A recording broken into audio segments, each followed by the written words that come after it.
You can spot a Ducati owner before you ever see the bike. You hear it first. That dry, metallic clack, clack, clack at the stoplight, like somebody dropped a bag of forks into a blender. Every Honda guy turns his head. Every Harley guy pretends not to.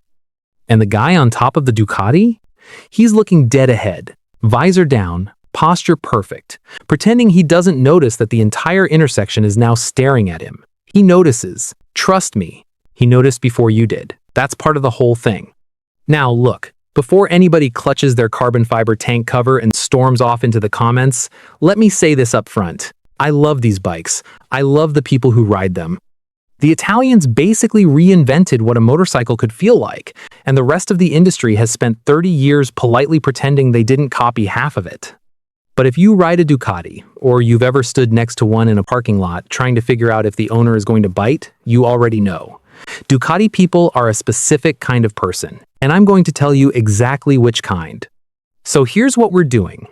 We're going to go through the whole psychology of the Ducati owner. The good, the bad, the weirdly aristocratic. The Panigale guy who thinks he's Marc Marquez. The monster guy who thinks he's a poet. The Diavol guy who thinks he's a movie villain. The multistrada guy who genuinely cannot understand why everybody else is having a worse time than he is. By the end of this, you're going to know more about Ducati owners than they know about themselves. Some of them are going to be in the comments swearing I'm wrong. Watch, it happens every time. And ironically, the way they argue is going to prove every single point I make. Let's start with the obvious one, the big one. The reason Ducati owners exist as a recognizable species in the first place. Ducati owners are not buying transportation. They are buying a feeling, and that feeling is, I am not like other riders. This is the foundational layer. Everything else stacks on top of this. The average Honda CBR guy, the GSXR guy, the Yamaha R1 guy, those guys can give you 100 reasons they bought their bike. Reliability, resale value, track times, cost per mile. The Ducati guy gives you exactly one reason, and he says it the same way every time. He goes, yeah, but it's a Ducati. And then he just looks at you. Like that's the whole sentence. Like you should know what that means. And the worst part, you kind of do. Because Ducati spent the last 50 years doing something almost no other motorcycle company managed to pull off, they turned a machine into a personality test. When you buy a Hayabusa, nobody assumes anything about you except that you might be slightly insane. When you buy a Ducati, people assume you have opinions about espresso. They assume you've been to Italy at least once, even if it was a layover. They assume you own at least one piece of clothing that has a small Italian flag on it somewhere. And here's the joke. They're usually right. There's a famous quote from Miguel Galuzzi, the Argentine designer who created the original Monster back in 1992. He said the only things a motorcycle really needs are a saddle, a tank, an engine, 2 wheels, and handlebars. That's it. That was the whole design brief. And what's wild is that single sentence basically birthed an entire personality type. Because the people who heard that and went, yes, exactly, strip it down, show me the bones, those people became Ducati monster owners. And they have been quietly insufferable about it ever since. In the best way, I say that with love. Now let's get into the specific tribes. Because not all Ducati owners are the same. Inside the Ducati family, there are subfamilies, and each one is its own little ecosystem of ego, taste, and questionable life choices. Let's start at the top, the Panigale guys. The Panigale rider believes, deep in his soul, that he is one decision away from being a professional racer. He didn't make that decision. Life got in the way. There was college. There was the marriage. There was the office job that pays for the bike. But somewhere in a parallel universe, there's a version of him on a MotoGP grid, and he can feel that version humming inside his chest every time he hears the engine catch. The current Panigale V4, by the way, makes 216 horsepower from a 1,103cc V4, and the V4R, the homologation special, hits 239 horsepower with the racing exhaust. We're talking about a bike that, on paper, will out-accelerate basically anything you can park at a Cars and Coffee. The Panigale guy knows these numbers. He has them memorized. He will quote them at you unprompted. He'll quote them at his wife. He has quoted them at the cashier at Whole Foods. And the funniest part? On a normal Saturday ride, he'll use about 11% of what that bike can actually do. Because the bike is a literal MotoGP weapon, and he's a software engineer from Seattle. There is nothing wrong with that. I want to be clear. He paid for it. He earned it. He gets to ride it. But please understand, when you see a guy wheel a $26,000 superbike out of his garage to go grab a coffee 3 miles away, you are watching a man perform a small, private opera. He's not just riding to Starbucks, he's riding to Mugello, in his head, and the rest of us are just extras in his movie. Then you've got the Street Fighter guys. Now these are interesting. The Street Fighter is basically a Panigale that had the fairings ripped off and grew up with anger issues. The Street Fighter rider is the Panigale rider's older brother, the one who tried the track day thing, decided it was too much paperwork, and now just wants to scare the living daylights out of everybody on a canyon road on a Sunday morning. He's slightly more honest than the Panigale guy. He'll actually admit out loud that he doesn't go to the track. He says things like, "Track days are cool, but the street is real." And then he'll get his front wheel about 4 feet off the ground, accelerating onto an on-ramp and almost end himself. And you know what? He's grinning the whole time. The Street Fighter is the bike of the man who has accepted that he's never going to win a championship and has decided instead to win every single stoplight from here to retirement. I respect it. I genuinely do. Now let's talk about the monster crowd, because this one's complicated. The monster, historically, is the everyman Ducati, or at least that was the pitch. Galuzzi designed it in the early 90s to be the bike that would save Ducati when the company was bleeding money and nobody could afford the superbikes. And it worked. The Monster has sold over 300,000 units, which makes it the best-selling Ducati of all time. So, in theory, the Monster is the gateway drug, the reasonable choice. The look, honey, it's not even that crazy purchase. In practice, Monster owners are some of the snobbiest riders on the planet, and they will deny it to your face. There's a thread on the Ducati forums that's been bouncing around for years, where one of the Monster owners straight up admits, and I'm paraphrasing here, "I'm a bit of a bike snob, but in a good way. I just like my Ducatis, and I'm proud of it." That's the energy. The Monster guy has convinced himself that he's the down-to-earth Ducati owner. He's the guy who wears jeans instead of leathers. He's the guy who calls his bike she and means it. He'll tell you the Monster is a working-class bike, a people's bike, a bike for the soul. Meanwhile, the bike costs more than a used Camry, makes a noise that wakes up his entire neighborhood every morning, and his Instagram bio just says Ducatista in italics. That's not down to earth, my friend. That's a religion. But you know what? It's a beautiful religion. I'd join it. Now we move into the bike that, in my opinion, tells you the most about the rider the second you see it, the Diavel. The Diavel guy is its own animal. The Diavel is Ducati's muscle bike, a thing that looks like Batman commissioned a custom build and then changed his mind about the cape. It's got that fat 240-section rear tire, the 4-exit exhaust, the V4 Gran Turismo engine making 168 horsepower, and it weighs about 505 pounds. It is unsubtle in every possible direction. You do not buy a Diavel because you want to blend in. You buy a Diavel because you want every parking lot to know that you have arrived. The Diavel rider is, almost without exception, a guy who already knows what he's about. He's not trying to prove anything to other bikers. He's trying to prove something to the universe. He's usually older than the Panigale crowd, 40 plus. He's done the sport bike phase. He's done the wrist pain. He's done the tucked over riding position that makes you feel like a folded lawn chair. Now he wants to sit upright, look ridiculous, and roll past people in traffic with a soundtrack that scares small dogs. The Diavel is a confidence bike.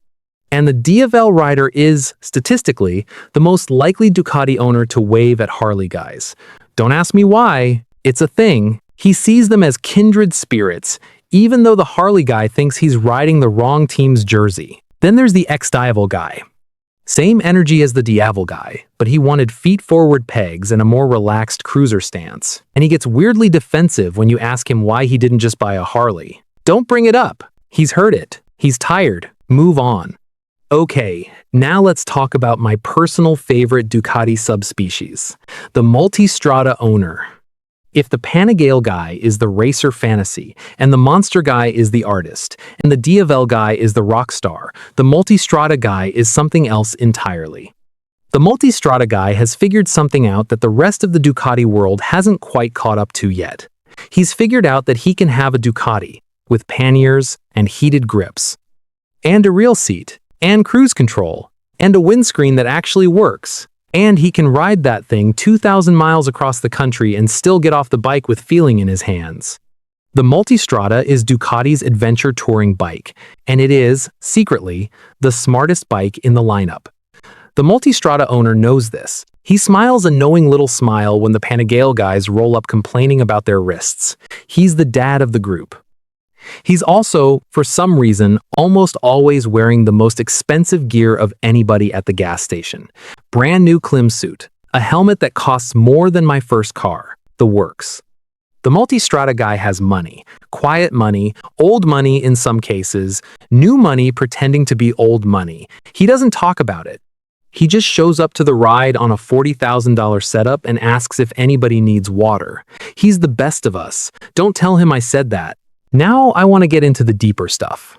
Because the bike-by-bike thing is fun, but there's something underneath all of this that I think is actually really interesting. And it's why Ducati ownership cuts across so many different types of guys.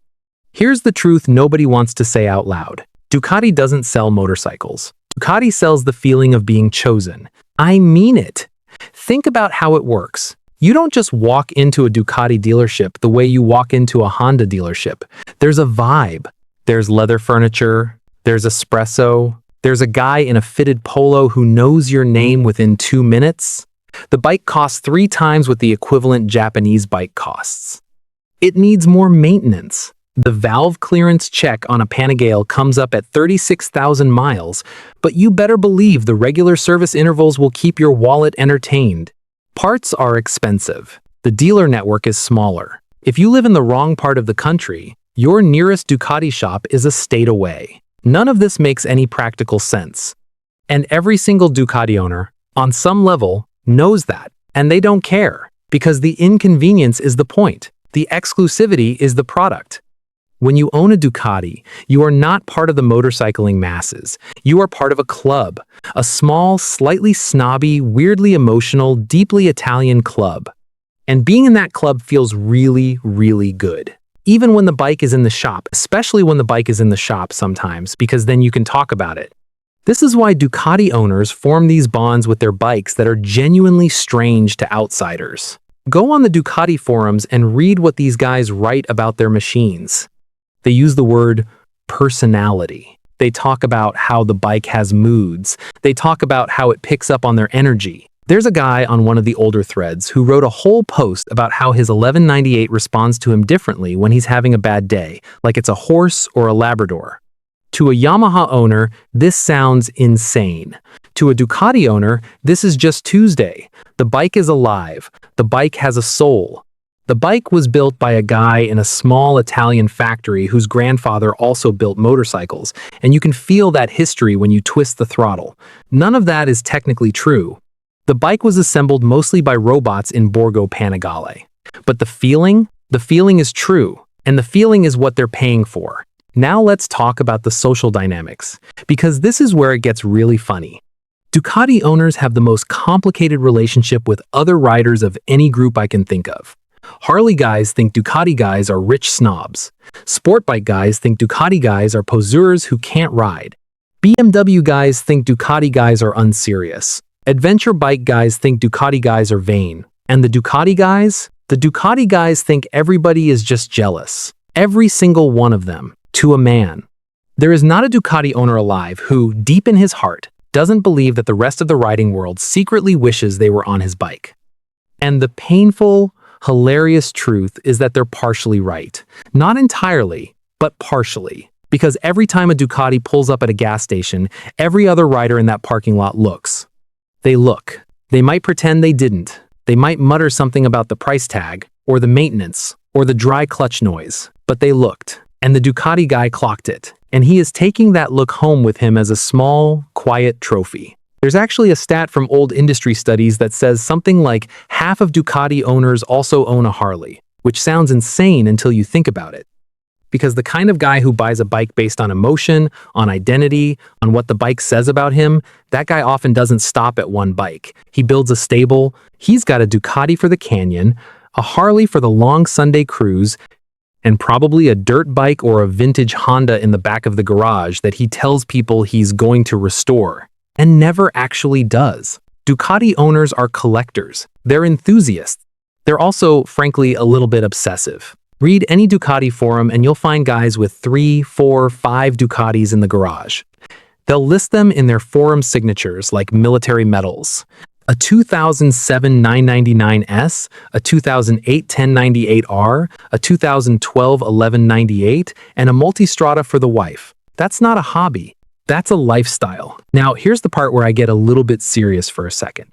Because for all the joking, for all the stereotyping, for all the comments about espresso and ego, there's something genuinely admirable about Ducati owners that I think gets lost in the noise.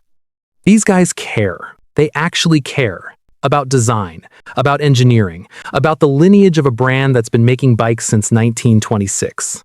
About the way a machine sounds, the way it feels, the way it makes you feel. In a world where most consumer products are designed to be invisible and frictionless and forgettable, the Ducati guy chose something difficult, something temperamental, something that asks more from him than a Honda would, and he chose it on purpose. Because for him, owning a motorcycle isn't supposed to be easy. It's supposed to mean something. The maintenance is a ritual. The dry clutch is a signature. The price tag is a commitment. He's not a customer. He's a participant. And honestly, in a world that increasingly treats every machine as disposable, that kind of devotion is sort of beautiful, even when it's annoying. Maybe especially when it's annoying. There's a phrase that comes up over and over again on the Ducati forums, and I want to end on this. The owners call themselves Ducatisti, plural, with an I. Not Ducati owners, not Ducati riders, Ducatisti, like they're members of a movement. And when you point this out to a Ducati owner, when you go, "Hey man, isn't it a little weird that you guys have a special name for yourselves?" The Ducati guy will look at you completely sincere and say, "It's not weird, you just don't get it." And then he'll walk over to his bike, put his helmet on, hit the starter, and the whole street will fill with that L-twin or V4 bark, and he'll roll out of the parking lot, and you will be standing there, watching him go. And for just 1 second, against your will, you'll think to yourself, yeah, okay, maybe I don't get it, but that bike does sound incredible. And that, right there, is the whole psychology of the Ducati owner in one sentence. He doesn't need you to understand him. He just needs you to look. And brother, you looked.